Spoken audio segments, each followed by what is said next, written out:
जय श्री कृष्णा। राधे राधे। नमस्कार दोस्तों, स्वागत है आप सभी का हमारे YouTube चैनल पर। प्यारे दर्शकों, आज आप सभी श्रवण करेंगे अगहन महीने में नित्य नियम से सुने जाने वाली संपूर्ण कथा एक साथ। आपसे निवेदन है कि कथा को पूरा सुनिए, अगर अच्छी लगे तो दूसरों को भी शेयर कीजिएगा। तो आइए श्रवण करें कथा। प्रेम से बोलिए श्री कृष्ण भगवान की जय। दरअसल वज्र भूमि में भगवान श्री कृष्ण के एक परम भक्त रहते थे। उनका नाम था कुंभदास। कुंभदास का एक पुत्र था रघुनंदन। कुंभदास हर समय प्रभु श्री कृष्ण की भक्ति में लीन रहते थे और पूरे नियम से भगवान की सेवा करते थे। वे उन्हें छोड़कर कहीं नहीं जाते थे ताकि उनकी सेवा में कोई विघ्न न हो जाए। एक दिन वृंदावन से उनके लिए भगवत कथा करने का न्योता आया। पहले तो उन्होंने मना कर दिया, लेकिन लोगों के जोर देने से वे कथा के लिए जाने को तैयार हो गए। उन्होंने सोचा कि भगवान की सेवा की तैयारी करके वे रोजाना कथा करके वापस लौट आएंगे, जिससे भगवान का सेवा नियम भी नहीं टूटेगा। उन्होंने अपने पुत्र को समझा दिया कि वे भोग तैयार कर चुके हैं, तुम बस समय पर ठाकुर जी को भोग लगा देना। कुंभदास ने अपने पुत्र रघुनंदन को समझाया और वहां से प्रस्थान कर गए। जब बालक का रूप धारण कर भोजन करने आए श्री कृष्ण, रघुनंदन ने भोजन की थाली ठाकुर जी के सामने रखी और सरल मन से आग्रह किया कि ठाकुर जी आओ और भोग लगाओ। उसके बाल मन में यह छवि थी कि वे आकर अपने हाथों से भोजन करेंगे। हम सभी भोजन करते हैं। उसने बार बार ठाकुर जी से आग्रह किया, लेकिन भोजन तो वैसा का वैसा ही रखा रहा। अब रघुनंदन उदास हो गया और रोते हुए पुकारा कि ठाकुर जी आओ और भोग लगाओ। जिसके बाद ठाकुर जी ने एक बालक का रूप धारण किया और भोजन करने बैठ गए। ये हर्ष देख रघुनंदन भी प्रसन्न हो गया। रात को जब कुंभदास जी ने लौटकर पूछा, बेटा तुमने ठाकुर जी को भोग लगाया था? रघुनंदन ने कहा, हाँ। उन्होंने प्रसाद मांगा तो पुत्र ने कहा कि ठाकुर जी ने सारा भोजन खा लिया। उन्होंने सोचा कि बच्चे को भूख लगी होगी तो सारा भोजन उसने ही खा लिया होगा। अब तो ये रोज का नियम हो गया कि कुंभदास जी भोजन की थाली लगाकर जाते और रघुनंदन ठाकुर जी को भोग लगाते, और जब वे वापस लौट कर आते तो वो प्रसाद मांगते। उन्हें एक ही जवाब मिलता कि ठाकुर जी सारा भोजन खा लिए। कुंभदास जी को अब लगने लगा कि पुत्र झूठ बोलने लगा है। कुंभदास ने एक दिन लड्डू बनाकर थाली में सजा दिए और छिपकर देखने लगे कि बच्चा क्या करता है। रघुनंदन ने रोज की तरह ही ठाकुर जी को पुकारा तो ठाकुर जी बालक के भेष में प्रकट होकर आए और लड्डू खाने लगे। यह देखकर कुंभदास जी दौड़ते हुए आए और प्रभु के चरणों में गिरकर विनती करने लगे। उस समय ठाकुर जी के एक हाथ में लड्डू और दूसरे हाथ वाला लड्डू मुख में जाने को ही था कि वे जर हो गए। उसके बाद से ही उनकी इसी रूप में पूजा की जाती है और वे लड्डू गोपाल कहलाए जाने लगे। प्रेम से बोलिए लड्डू गोपाल की जय। आजामिल एक सदाचारी ब्राह्मण था। वह कन्याकुब्ज प्रदेश में रहता था। प्रारंभिक जीवन वह बहुत ही सदाचारी तथा ब्राह्मणोचित कर्म करने वाला था। दुर्योग से एक बार वह किसी दासी के प्रेम में पड़ गया और उसे अपनी पत्नी बनाकर रहने लगा। उसकी कुसंगति के कारण उसके विचार दूषित हो गए और दुष्कर्मों से वह अपनी जीविका चलाने लगा। वह लूटपाट तथा हत्या जैसे बुरे कर्मों में हमेशा लगा रहता था। दासी से इसके 10 पुत्र थे। उनमें से सबसे छोटे पुत्र से उसे बड़ा मोह था। उसका नाम उसने नारायण रखा था। अक्सर वह उसे हमेशा नारायण नारायण कहकर पुकारता था। उसके अन्य बेटा उसकी कोई परवाह नहीं करते थे तथा वे भी उसी की तरह दुष्ट कर्मों में लगे रहते थे। पत्नी भी नीच संस्कारों की थी, अतः वो भी कभी आजमील को मना नहीं करती थी कि बुरे और निंदित कर्म मत करो। अच्छे और भले कर्मों से जो उपार्जित करोगे उसी में रूखा सूखा खाकर जैसा भी होगा हम अपना तथा अपने परिवार का भरण पोषण करेंगे। पत्नी तथा अन्य संतानों की तरफ से निंदित कर्मों का बढ़ावा देने के कारण अजामिल और भी बुरे कर्मों में लगा रहा।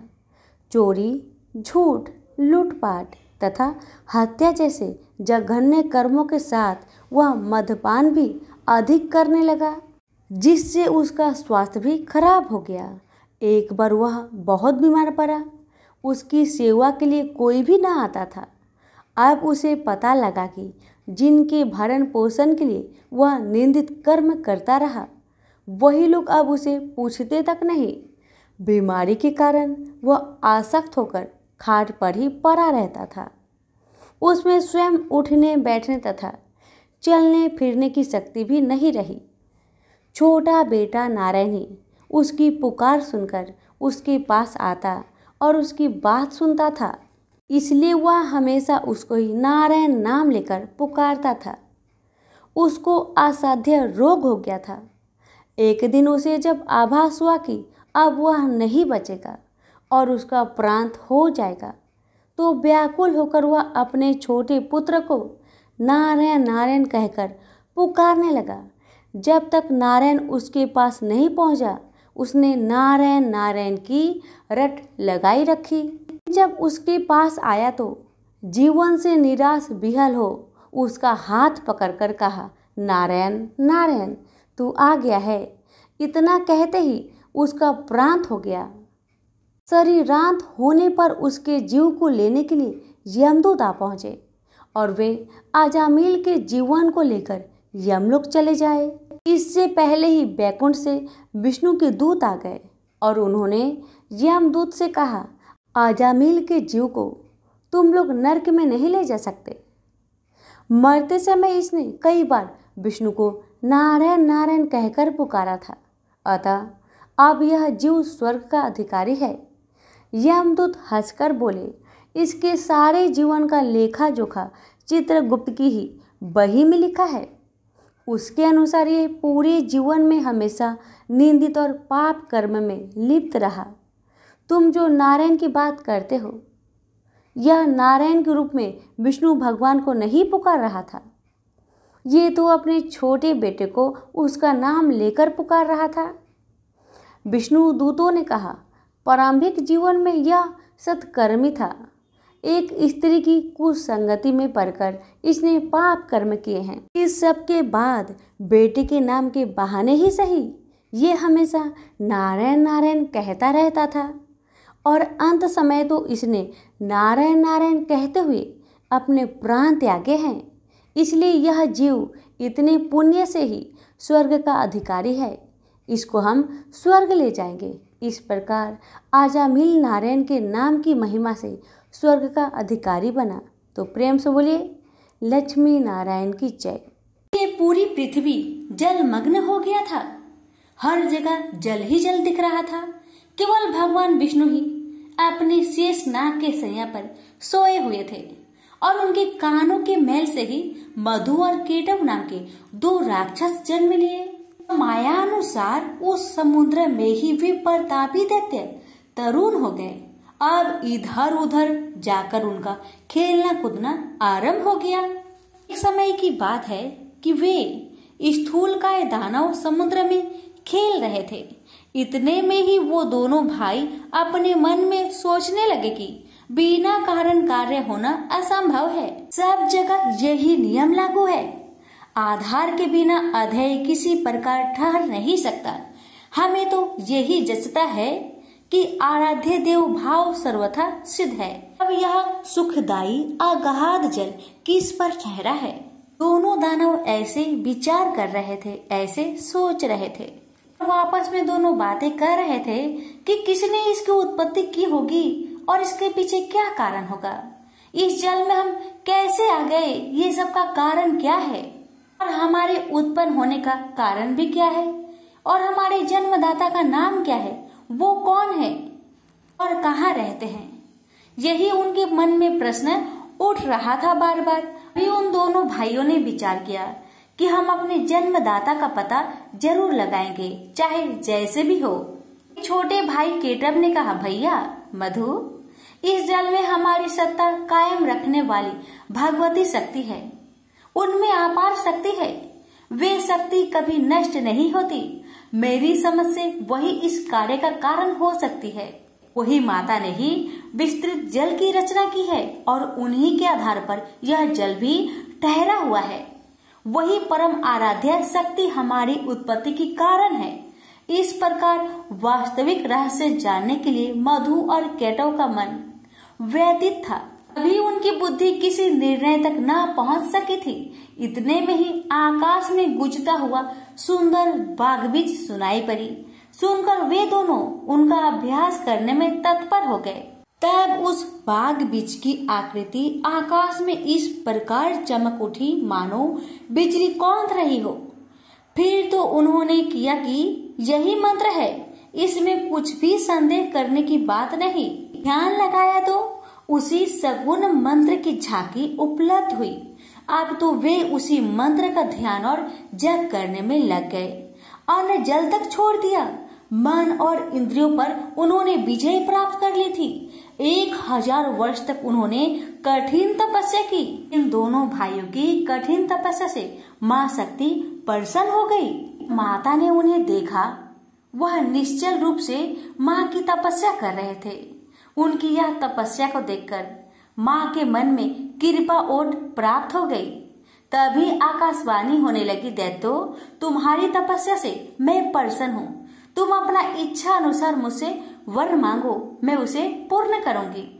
आकाशवाणी सुनकर मधु और केटव ने कहा, देवी, यदि तुम हम पर प्रसन्न हो तो हमें स्वेच्छा से मृत्यु का वर देने की कृपा करो।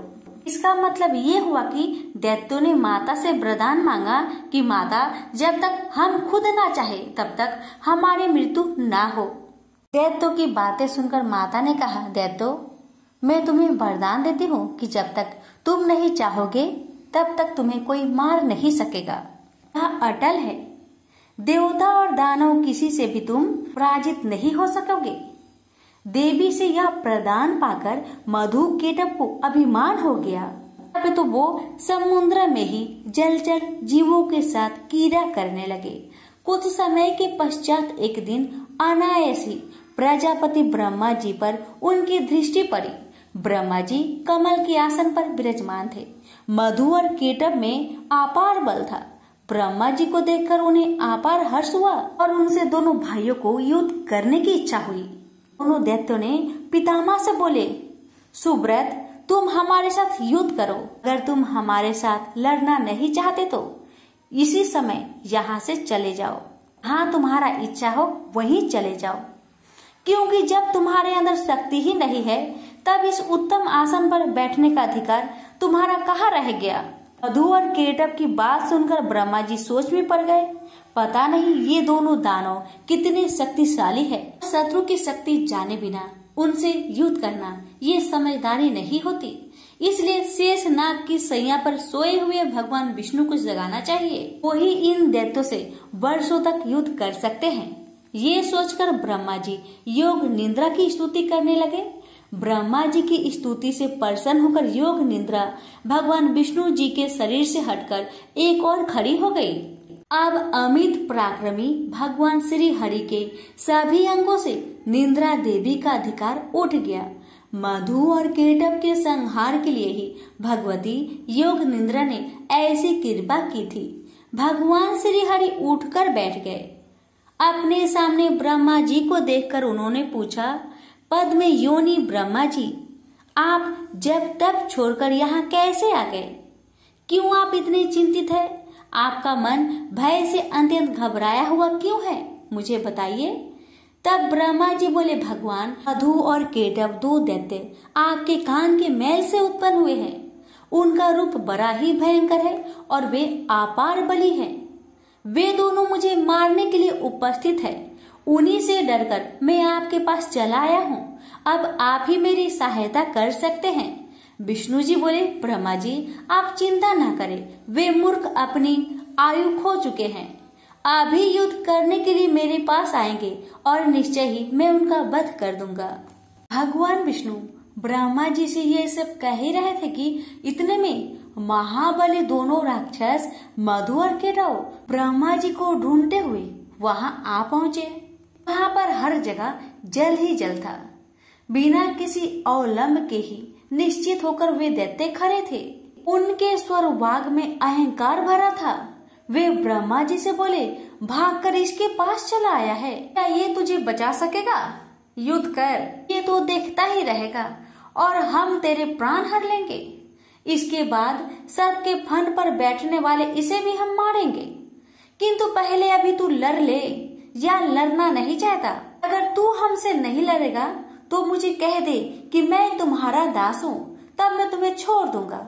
मधु और केटव की बात सुनकर भगवान विष्णु ने कहा, दानव श्रेष्ठ, तुम इच्छा पूर्वक मुझसे युद्ध कर लो। तुम बड़े ही बली हो, तुम्हें असीम अभिमान हो गया है। यदि युद्ध करने की अभिलाषा हो तो आ जाओ, मैं तुम्हारा अभिमान दूर कर दूंगा। भगवान विष्णु की बात सुनकर मधु और केटव की आंखें क्रोध से लाल हो गया। वे बिना किसी सहारे जल में ही खड़े थे, फिर भी श्री हरि से युद्ध करने के लिए तैयार हो गए। मधु कुपित होकर तुरंत ही भगवान से लड़ने के लिए आगे आ गया। अभी केटव वहीं पर ठहर गया। दो मत वाले पहलवान की भांति भगवान विष्णु और मधु मल्ल युद्ध करने लगे। मधु के थक जाने पर केटव लड़ने आता, जब केटव थक जाता तो मधु लड़ने आता। ये दोनों बारी बारी करके भगवान के साथ लड़ने चले आते। मधु और केटव के साथ भगवान विष्णु लड़ रहे थे। उस समय ब्रह्मा जी और भगवती शक्ति ये दोनों आकाश में खड़े होकर ये दृश्य को देख रहे थे। मधु और केटव को कोई श्रम नहीं हुआ, लेकिन भगवान विष्णु थक गए थे। जब 5000 वर्षों तक लड़ाई होती रही, तब भगवान श्री हरि मधु और केटव की मृत्यु के बारे में विचार करने लगे और सोचने लगे, अरे मैंने 5000 वर्षों तक युद्ध किया, फिर भी इन भयंकर दानवों को श्रम तक नहीं हुआ, इन्हें थकान नहीं हुआ और मैं थक गया हूँ। तो बड़ी हैरानी करने वाली बात है, मेरा बल और पराक्रम कहाँ चला गया? ये दानव सदा स्वस्थ ही कैसे रह जाते हैं?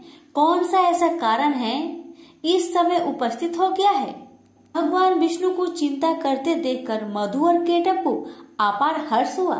तब वे मत वाले दानव मेघ की भांति गंभीर वाणी में बोले, विष्णु, यदि तुम में बल नहीं रहा और युद्ध करने से थकान आ गई हो तो मस्तक तक हाथ जोड़कर कह दो कि मैं तुम लोगों का दास बन गया। यदि यह नहीं जचे, अभी कुछ शक्ति शेष रह गई हो तो आओ मुझसे युद्ध करो, तुम्हें तो हम मार ही डालेंगे, साथ ही इस 4 मुख वाले ब्रह्मा के भी प्राण को हर लेंगे। मधु और केटव दोनों राक्षसों की बात सुनकर भगवान ने कहा, जो थक गया हो, डरा हो, जिसके हथियार गिर पड़े हो, स्वयं गिर गया हो, अथवा जो अभी बालक हो, इन पर कभी भी सुरवीर प्रहार नहीं करते, यही सनातन का धर्म है। ऐसे भी इस युद्ध में मैंने 5000 वर्ष तक अकेले ही लड़ा हूँ और समान बल वाले तुम दोनों भाई लड़ रहे हो। तुम दोनों समय समय पर जैसे आराम कर लेते हो, वैसे ही मैं भी कुछ आराम करना चाहता हूँ। आराम करने के बाद मैं फिर तुम दोनों से युद्ध करूंगा, इसमें क्या संदेह है? माना तुम दोनों महान मत वाले सूरवीर हो, परंतु कुछ समय तक ठहरो, मुझे भी तो विश्राम कर लेने दो, फिर न्यायपूर्वक युद्ध करेंगे। भगवान विष्णु की बात सुनकर मधु और केटव शांत हो गए। फिर युद्ध होगा, ऐसा निश्चय करके कुछ समय के लिए दूर जाकर खड़े हो गए। चतुर्भुज भगवान विष्णु ने देखा कि मधु और केटव यहाँ से बहुत दूर चले गए हैं। भगवान ने उनकी मृत्यु क्यों नहीं हो रही है, इसका कारण सोचा। बहुत सोच विचार करने पर उन्हें ज्ञात हुआ कि भगवती ने इन्हें वरदान दिया है, ये जब चाहेंगे वही इनकी मृत्यु हो पाएगी, अन्यथा नहीं। ये कारण है कि ये दोनों दानव अभी तक शांत नहीं हो रहे हैं। मैंने व्यर्थ में ही इतनी घोर लड़ाई की, मेरे परिश्रम का कुछ फल भी नहीं मिला। ये कैसे मरेंगे ये ठीक जाने बिना अब मैं युद्ध करूं भी तो किस प्रकार करूं। दोनों दानव तो बर के प्रभाव से घमंड में चूर हो रहे हैं। बिना युद्ध किए ये मरेंगी भी तो कैसे। भगवती बर दे चुकी है, वह उसे टाल नहीं सकती। अतः मैं अब सभी मनोरथ पूर्ण करने वाली उन विद्यामयी शक्ति की शरण में चलूं, क्योंकि अब उनके प्रसन्न हुए बिना कार्य सिद्ध नहीं हो सकता। भगवान विष्णु यह सोच ही रहे थे कि इतने में ही भगवती योग निद्रा ने उन्हें दर्शन दिया। उस समय वे कल्याणमयी देवी आकाश में विराजमान थी। भगवान विष्णु को योग का ज्ञान तो था ही। उन्होंने बड़े ही करुणा पूर्ण स्वर में उन रहस्यपूर्ण मधु केटव के संहार होने के लिए भगवती भुवनेश्वरी की स्तुति की।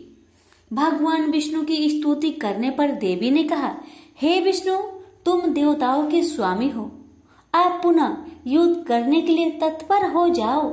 अब ये दोनों दानव ठग कर मारे जा सकेंगे। मेरी वक्र दृष्टि से ये अवश्य ही मोह में पड़ जाएंगे। माया से ये दोनों मोहित हो जाएंगे। उसी समय तुम शीघ्र ही इन दोनों को मार डालना। भगवती की वाणी सुनकर भगवान विष्णु युद्ध भूमि में आकर खड़े हो गए। वे महाबली दानव बड़े ही विचारशील थे। युद्ध की इच्छा से वो भी सामने उपस्थित हुए। भगवान विष्णु को सामने देखकर उन्हें बड़ा हर्ष हुआ।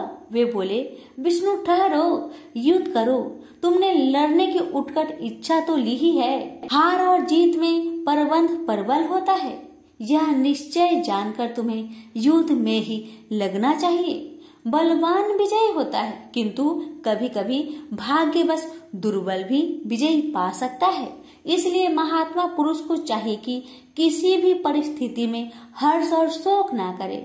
मैं सदा से दानव का शत्रु हूँ। प्राचीन समय में बहुत से दैत्य मुझसे पराजित हुए हैं।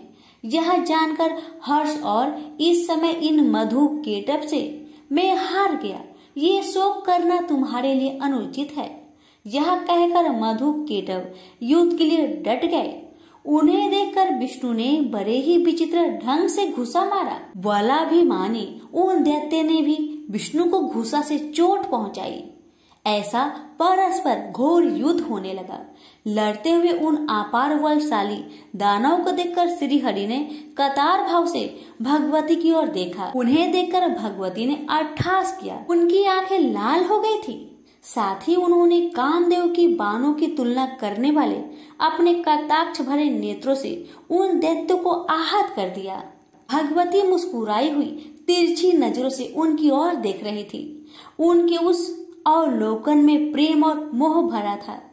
फिर तो भगवती की तिरछी चितवन को देखकर दुरात्मा मधु और केटव तुरंत मोहित हो गए। मदन सुरों में उनका मन व्यतीत हो उठा। वे देवी की ओर देखते ही रह गए। भगवान विष्णु काम साधने में सतर्क तो थे ही।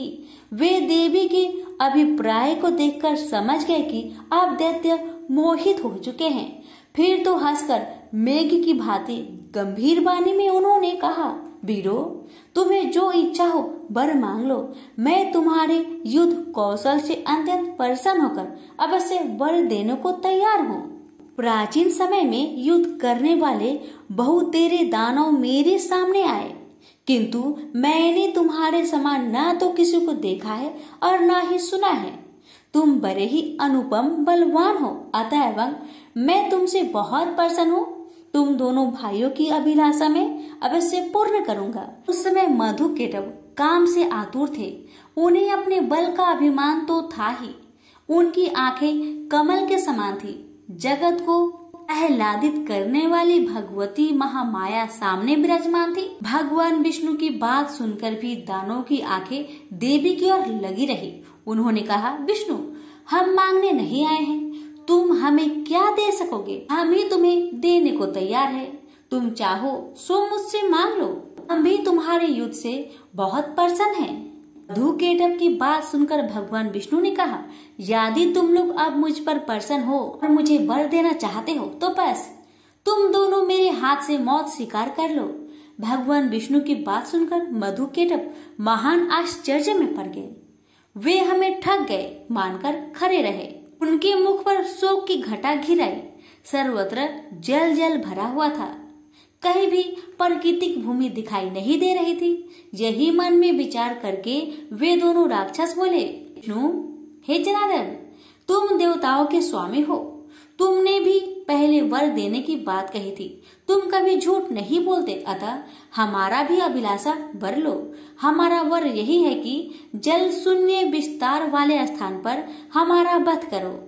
हमने तुमसे मौत स्वीकार कर ली है, किंतु तुम भी वचन का पालन करना। भगवान विष्णु ने सुदर्शन चक्र को याद किया। साथ ही वे हंसकर बोले, महाभाग, जल शून्य विस्तृत स्थान पर ही तुम्हें मार रहा हूँ। यह कहकर विष्णु ने अपनी विशाल जांघें फैलाकर जल पर ही जल रहित मधुकेटभ को दिखा दिया। साथ ही साथ कहा, इस स्थान पर जल नहीं है, अब तुम अपना मस्तक हमें दे दो। आज मैं सत्यवादी रहूंगा और तुम भी। भगवान विष्णु का यह कथन सुनकर उनकी सत्यता पर वे विचार करते रहे। तत्पश्चात अपने 4000 कोस वाले विशाल शरीर को उन्होंने स्वयं मृत्यु के मुख में डाल दिया। उस समय भगवान विष्णु ने अपनी जांघें सटा ली। यह देखकर मधुकेटभ को बड़ा आश्चर्य हुआ। उन विचित्र जांघों पर मस्तक रखने के लिए भगवान ने दैत्य से कहा। उन्होंने मस्तक रख दिया। तब भगवान ने उनके मस्तक को चक्र से काट डाला। तदंतर मधु और केटभ के प्राण पेखरू उड़ गए। उस समय सारा समुद्र उन दैत्य के रक्त और मज्जा से व्याप्त हो गया।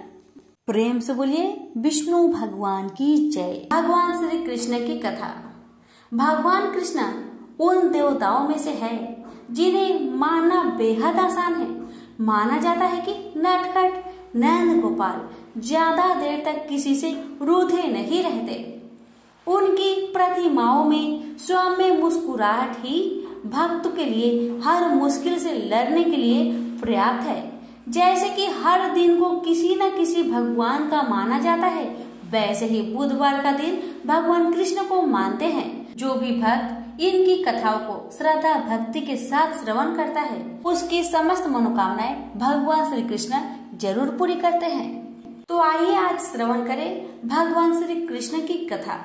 एक बार एक महिला फल बेच रही थी। जब वह श्री कृष्ण के घर के सामने से गुजर रही थी, तब श्री कृष्ण को कुछ फल खाने का मन किया। जब कृष्ण ने उस फल को बेचने वाली महिला से कुछ फल मांगे तो उसने कृष्ण से उन फल के बदले कुछ मांगा। फल के बदले अनाज देने के लिए कृष्ण घर के अंदर दौड़ते हुए गए और मुट्ठी भर अनाज लेकर वापस फल वाली के पास आए, परंतु आते आते उनके हाथ से सारा अनाज गिर जाता है। कृष्ण बार बार घर के अंदर जाते और कुछ अनाज अपने हाथ में लेकर आने की कोशिश करते हैं, परंतु सारा अनाज नीचे गिर जाता है। यह देखकर फल वाली बहुत प्रसन्न हुई और उसने कृष्ण को सारे फल दे दिए। भगवान बाल कृष्ण अंतर्मन से उस बुढ़िया पर बहुत प्रसन्न हुए। जब वह फल वाली अपनी खाली टोकरी लेकर वहां से चली गई और अपने घर पहुंची तो उसने देखा कि उसकी टोकरी में सोने और जवाहरत से भरी हुई थी। तब उस बुढ़िया माई को समझने में देर नहीं लगी कि ये तो भगवान श्री कृष्ण की चमत्कार है, उनका ही महिमा है। हे बाल कृष्ण, जैसे आपने उस बुढ़िया के घर में अन्न धन के भंडार भर दिए, वैसे ही आपकी कथा कहने वाले, सुनने वाले, हुक्कारे भरने वाले सभी के परिवार पर अपनी कृपा सदा बनाए रखना। प्रेम से बोलिए बाल गोपाल की जय। अब सुनिए भगवान कृष्ण को गोविंद क्यों कहा जाता है। कथा। एक दिन भगवान कृष्ण के पास एक कामधेनु नामक गाय स्वर्ग से पहुंची। उस गाय ने कृष्ण को बताया कि वह देवलोक से उनका अभिषेक करने आई है, क्योंकि कृष्ण पृथ्वी पर गायों की रक्षा कर रहे हैं। उस गाय ने कृष्ण को पवित्र जल से नहलाया और उनका दिल से शुक्रिया अदा किया। उसी समय भगवान इंद्र अपनी हाथी ऐरावत पर विराजमान होकर वहां प्रस्तुत हुए और उन्होंने श्री कृष्ण को आशीर्वाद दिया और कहा कि आपके इस पुण्य कार्य के लिए पूरे विश्व के लोग आपको गोविंद के नाम से जानेंगे। प्रेम से बोलिए गोविंद भगवान की जय। कृष्ण और पुतना असुर की कहानी। कृष्ण के मामा कंस का वध भगवान कृष्ण के हाथों ही लिखा था। यह जानने के बाद बार बार कंस अलग अलग असुरों को कृष्ण का वध करने के लिए भेजा करता था। एक बार कंस ने एक पुतना नाम की राक्षसनी को भेजा। पुतना वृंदावन पहुंची और उसने एक सुंदर महिला का वेश बदलकर कृष्ण को हर घर में ढूंढना शुरू कर दिया। उस समय कृष्ण बहुत छोटे थे। जब वह कृष्ण के घर पहुंची तो उसने कृष्ण को पहचान लिया और अपना विषैला दूध पिलाने के लिए गोदी में उठाया। जब वह कृष्ण को अपना जहरीला दूध पिलाने लगी तो उसको लगा कि कृष्ण दूध पीते ही मर जाएंगे, परंतु कृष्ण तब तक दूध पीते रहे जब तक उस राक्षस महिला की मृत्यु नहीं हो गई। उसकी मृत्यु होते ही वह अपने असली क्रूर रूप में आ गई। तो प्रेम से बोलिए बाल गोपाल की जय। अब सुनिए भगवान कृष्ण और कालिया सांप की कहानी। यमुना नदी से जुड़ा हुआ एक मीठे पानी का सुंदर झील था। कहीं से एक बहुत ही जहरीला सांप वहां आकर रहने लगा जिसका नाम था कालिया।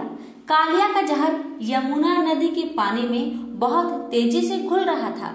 एक बार एक गाय चराने वाले व्यक्ति ने जब उस झील का पानी पिया तो उसकी मृत्यु हो गई। जब भगवान श्री कृष्ण को इस बात का पता चला तो उन्होंने अपनी शक्ति से उस व्यक्ति को जीवित कर दिया। उसके बाद श्री कृष्ण उस झील के पानी में कूद गए। कृष्ण पानी के बहुत अंदर गए और उस सांप को जोर जोर से पुकारने लगे। जब बहुत देर तक कृष्ण पानी में नहीं निकले तो गांव के लोग इकट्ठा होकर नदी के किनारे उनका इंतजार करने लगे। बहुत सारे लोग डरने भी लगे। कुछ देर बाद पानी के अंदर से कालिया सांप कृष्ण के सामने आया और आते ही उसने कृष्ण पर आक्रमण कर दिया। कुछ ही देर में कृष्ण ने कालिया को जकड़ लिया। कालिया 1000 सिर वाला सांप था।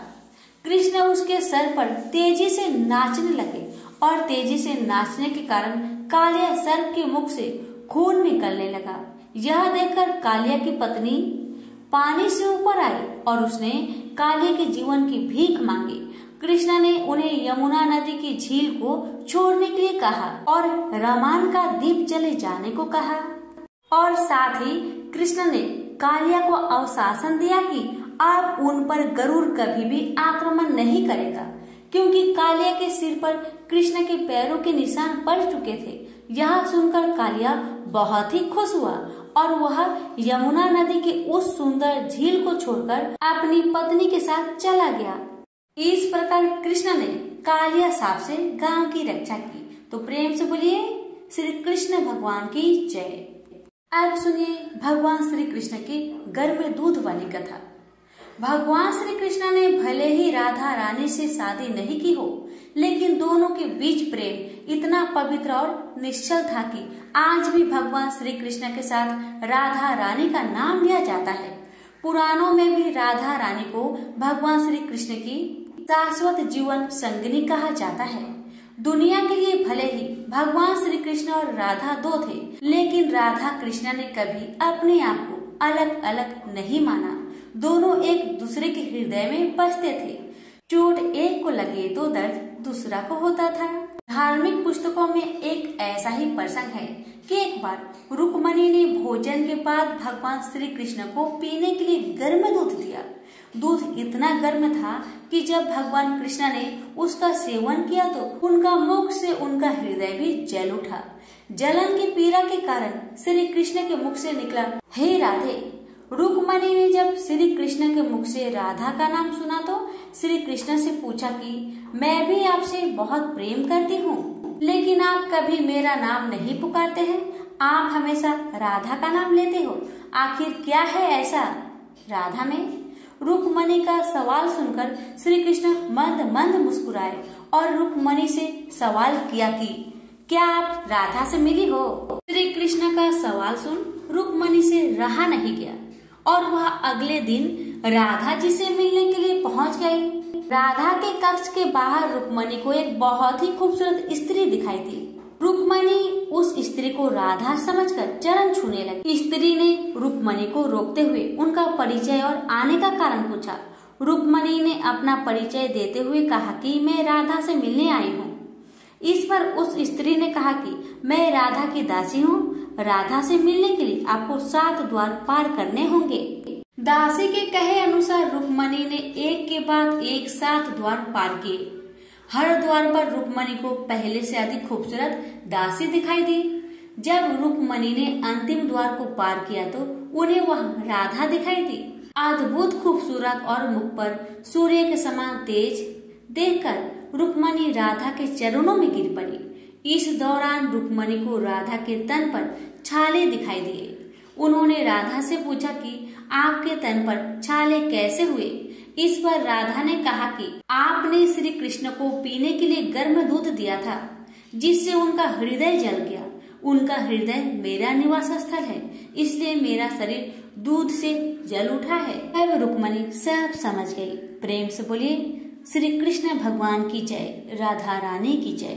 किसी गांव में अनेक लोग रहा करते थे और सभी अपने अपने कामों में मग्न रहते थे। किसी को किसी का चिंता फिक्र परवाह था ही नहीं, सब अपने से ही मतलब रखते थे। इसी कारण से भजन कीर्तन, भक्ति भाव, दया माया, परोपकार जैसे संस्कार कम हो गए। उस गांव में बुराइयां बढ़ गई थी। शराब, जुआ, रेस, व्यभिचार, चोरी, डकैती वगैरह बहुत गुना शहर में होता रहता था। इसके बावजूद उस गांव में कुछ अच्छे लोग भी रहा करते थे। ऐसे ही लोगों में शीला और उनके पति की गृहस्थी मानी जाती थी। शीला बहुत धार्मिक प्रवृत्ति की थी और उसका स्वभाव संतोषी था। उनका पति भी विवेकी और सुशील था। शीला और उसका पति कभी किसी की बुराई नहीं किया करते थे और प्रभु भजन में अच्छी तरह समय व्यतीत करते थे।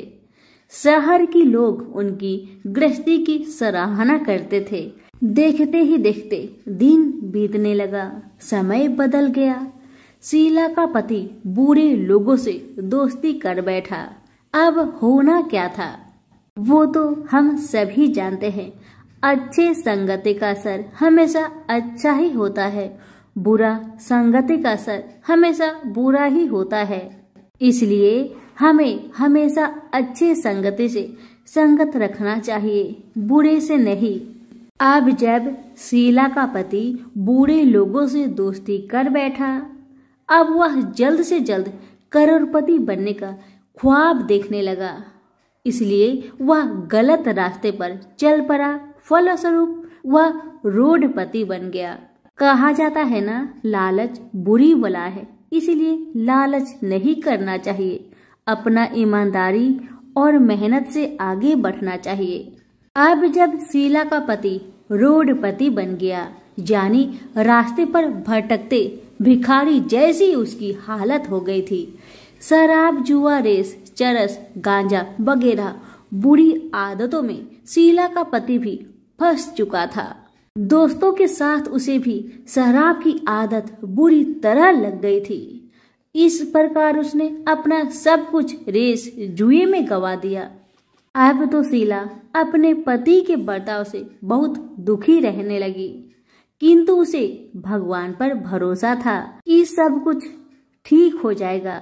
यही सोचकर वह अपने पति के बुरे बर्ताव को सहने लगी। शीला अपना अधिकांश समय प्रभु की भक्ति में बिताने लगी। अचानक एक दिन दोपहर को उनके द्वार पर किसी ने दस्तक दिया।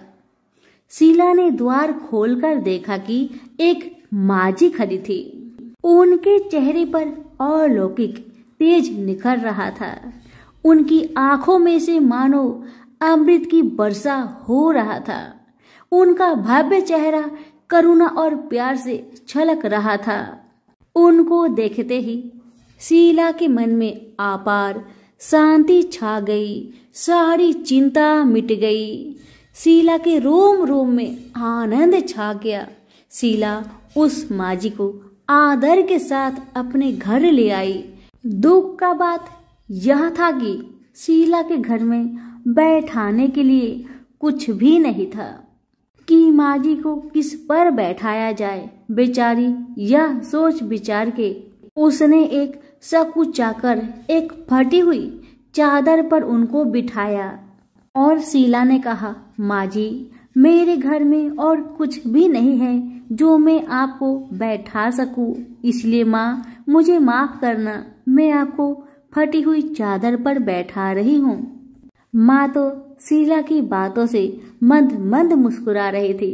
माँ तो शीला की हर कहानी को जानती थी कि उसका पति उसके साथ कैसा व्यवहार कर रहा है, बेचारी कितने दुख में है। शीला के बातें सुन माँ जी प्रेम भरी शब्दों से बोली, शीला, क्यों मुझे तुमने पहचाना नहीं? हर शुक्रवार को लक्ष्मी जी के मंदिर में भजन कीर्तन के समय मैं ही तो वहां आती हूँ। इसके बावजूद शीला कुछ नहीं समझ पा रही थी। फिर माँ जी ने कहा, तुम बहुत दिनों से मंदिर नहीं आ रही हो, अतः मैंने सोचा चलो मैं ही देख लेती हूँ। माँ जी के अति प्रेम भरे शब्दों से शीला का हृदय पिघल गया। उसकी आंखों में आंसू आ गए और वह बिलख बिलख कर जोर जोर से रोने लगी। शीला को रोते देखकर माँ जी ने कहा, बेटी, सुख और दुख तो धूप और छाव जैसे होते हैं, धैर्य रखो बेटी, धैर्य रखो। और तुझे क्या परेशानी है, मुझे सारी परेशानी बता दे। माँ जी के व्यवहार से शीला को काफी संबल मिला और सुख की आस में उसने माँ जी को अपनी सारी दुख की कहानी सुना दी।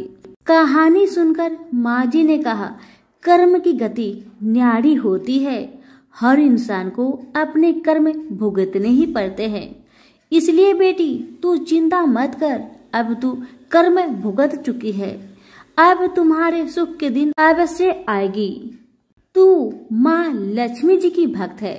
माँ लक्ष्मी जी तो प्रेम और करुणा की अवतार है, वे अपनी भक्तों पर हमेशा ममता छिड़कती है, इसलिए तू धैर्य रखकर माँ लक्ष्मी का व्रत कर, इससे सब कुछ ठीक हो जाएगा, तुम्हारा दुख दर्द सब समाप्त हो जाएगा और तुम्हारे घर में अन्न धन का भंडार भर जाएगा। बस श्रद्धा भक्ति से माँ लक्ष्मी का व्रत करो। माँ जी की बात सुन शीला पूछने लगी, माँ, व्रत की विधि तो मुझे पता नहीं। तब माँ जी ने उसे व्रत की सारी विधि भी बताई। माँ जी ने कहा, बेटी, माँ लक्ष्मी जी का व्रत बहुत सरल है, उसे वर लक्ष्मी व्रत या वैभव लक्ष्मी व्रत कहा जाता है। यह व्रत करने वाले की सब मनोकामना पूरी होती है, वह सुख संपत्ति और यश प्राप्त करता है। शीला यह सब सुनकर आनंदित हो उठी। शीला ने संकल्प करके आंखें खोली तो सामने कोई नहीं था। वह विस्मित हो गई कि माँ जी कहाँ गई, अभी तो माँ जी मेरे सामने खड़ी थी। शीला को तत्काल यह समझने में देर नहीं लगी कि माँ जी कोई और नहीं, साक्षात माँ लक्ष्मी ही थी। दूसरे दिन शुक्रवार था। सवेरे स्नान करके स्वच्छ कपड़े पहनकर शीला ने माँ जी द्वारा बताई विधि से पूरे मन से श्रद्धा भक्ति से व्रत किया और आखिर में प्रसाद वितरण हुआ। यह प्रसाद पहले पति को खिलाया। प्रसाद खाते ही पति के स्वभाव में फर्क पड़ गया। माँ लक्ष्मी की कृपा से उसका पति जिस दिन प्रसाद खाया उस दिन अपनी पत्नी को मारा पीटा नहीं, सताया भी नहीं। शीला को बहुत अच्छा लगा। शीला के मन में तो अब पहले से भी ज्यादा वैभव लक्ष्मी व्रत के लिए श्रद्धा बढ़ गई। शीला ने पूर्ण श्रद्धा भक्ति के साथ 21 शुक्रवार तक वैभव लक्ष्मी व्रत किया। 21वें शुक्रवार को माँ जी के कहे मुताबिक उद्धापन विधि करके 7 स्त्रियों को वैभव लक्ष्मी व्रत की 7 पुस्तक उपहार में दी। फिर माता जी के धन लक्ष्मी स्वरूप की छवि को बंधन करके भाव से मन ही मन प्रार्थना करने लगी, हे माँ धन लक्ष्मी, मैंने आपका वैभव लक्ष्मी व्रत करने की मन्नत मानी थी, वह व्रत आज पूर्ण किया है। हे माँ, मेरी हर विपत्ति को दूर करो, हमारा सबका कल्याण करो। जिसे संतान ना हो माँ, उसे संतान देना। सौभाग्यवती स्त्री का सौभाग्य को माँ अखंड रखना। कुंवारी लड़कियों को मन भावन पति देना। जो आपका यह चमत्कारी वैभव लक्ष्मी व्रत करे, उनकी सब विपत्ति को दूर करना, सभी को सुखी रखना। हे माँ, आपकी महिमा अपार है। ऐसा बोलकर लक्ष्मी जी के धन लक्ष्मी स्वरूप की छवि को प्रणाम किया। व्रत के प्रभाव से शीला का पति अच्छा इंसान बन गया और अब शीला का पति मेहनत करके व्यवसाय करने लगा।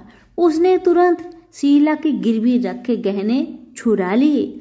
घर में धन की बाढ़ सी आ गई। घर में पहले जैसी सुख शांति छा गई। वैभव लक्ष्मी व्रत का प्रभाव देखकर मोहल्ले की दूसरी स्त्रियां भी विधि पूर्वक वैभव लक्ष्मी व्रत करने लगी। सभी प्रेम से बोले, वैभव लक्ष्मी माता की जय हो। आइए अब जानते हैं वैभव लक्ष्मी व्रत का उद्धापन विधि। 7, 11 या 21 जितने भी शुक्रवार की मन्नत मांगी हो, उतने शुक्रवार तक यह व्रत पूरी श्रद्धा तथा भावना के साथ करना चाहिए। आखिरी शुक्रवार को इसका शास्त्रीय विधि के अनुसार उद्धापन करना चाहिए। आखिरी शुक्रवार को प्रसाद के लिए खीर बनानी चाहिए। जिस प्रकार हर शुक्रवार को हम पूजन करते हैं, वैसे ही करना चाहिए। पूजन के बाद माँ के सामने एक श्रीफल फोड़े। फिर कम से कम 7 कुंवारी कन्या या सौभाग्यशाली स्त्रियों को कुमकुम का तिलक लगाकर माँ वैभव लक्ष्मी व्रत कथा की किताब की एक प्रति उपहार में देनी चाहिए और सबको खीर का प्रसाद देना चाहिए। इसके बाद माँ लक्ष्मी जी को श्रद्धा सहित प्रणाम करना चाहिए।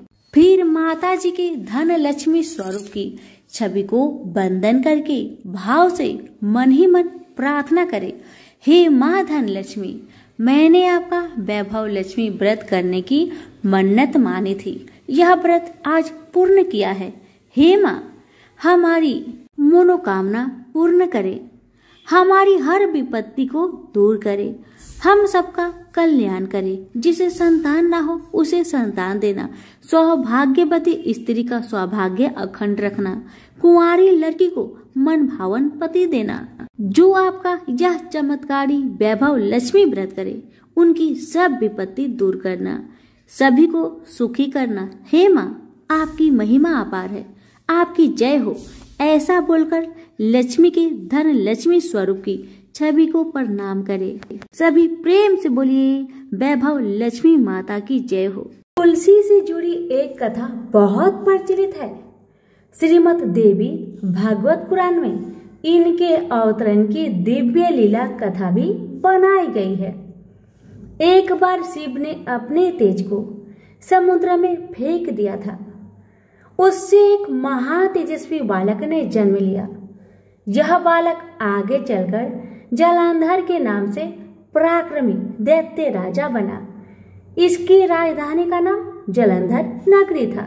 दैत्यराज कालनेमी की कन्या वृंदा का विवाह जलंधर से हुआ। जलंधर महाराक्षस था। अपनी सत्ता के मद में चूर उसने माता लक्ष्मी की पाने की कामना से युद्ध किया, परंतु समुद्र से ही उत्पन्न होने के कारण माता लक्ष्मी ने उसे अपने भाई के रूप में स्वीकार किया।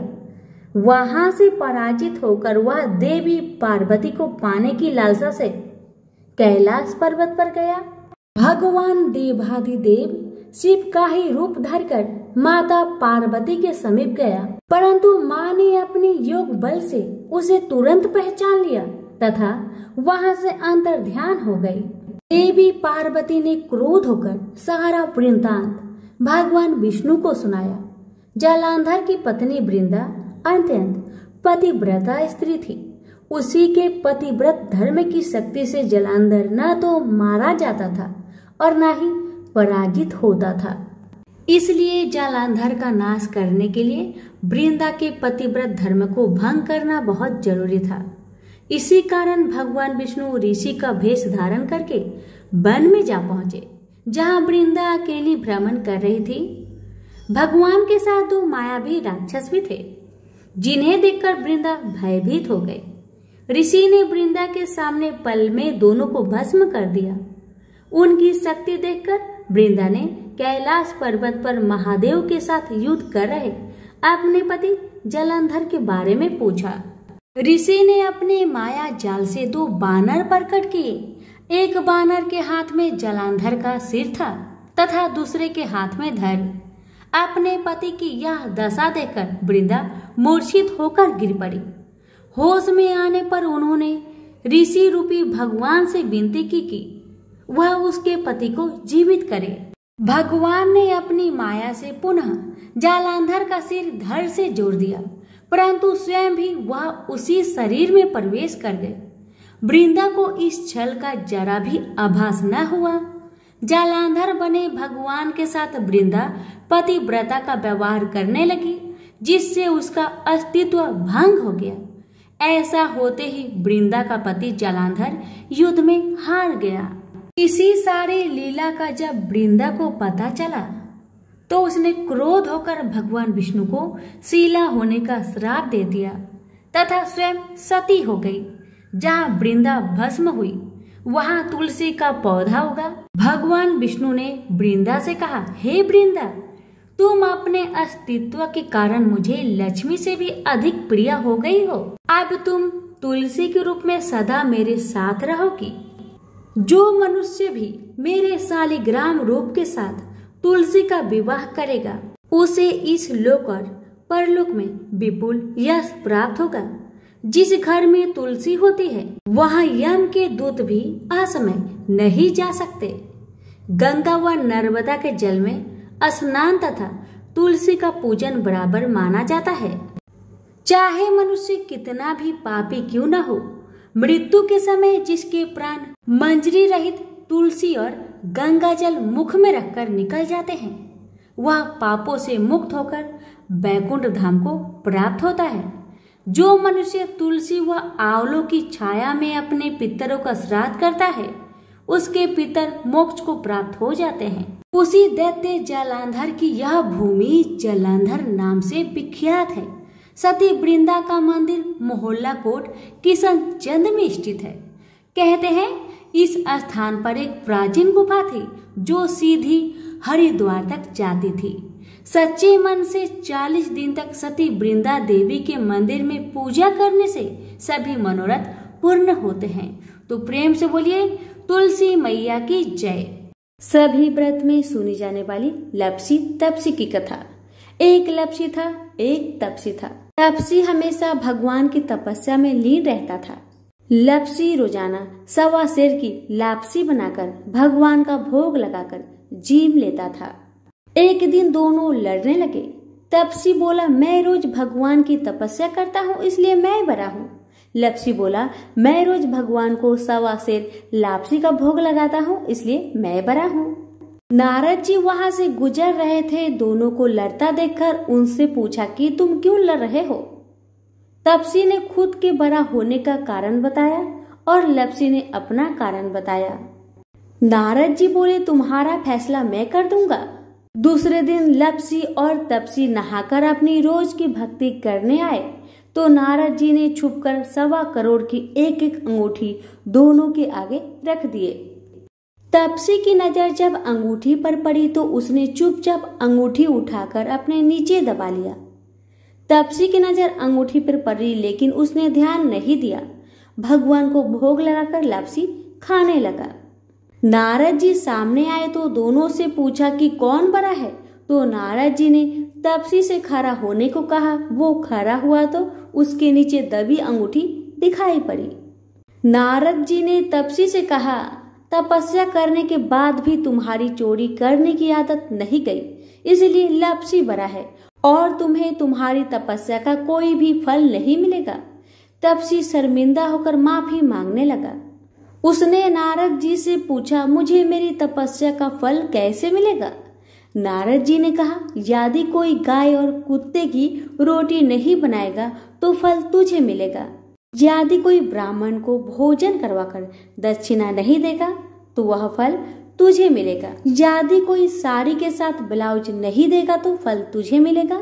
यदि कोई दिए से दिया जलाएगा तो फल तुझे मिलेगा। यदि कोई सारी कहानी सुने लेकिन तुम्हारी कहानी नहीं सुने तो फल तुझे मिलेगा। उसी दिन से हर व्रत कथा कहानी के साथ लापसी तपसी की कहानी भी सुनी और कही जाती है। प्रेम से बोलिए लक्ष्मी नारायण की जय।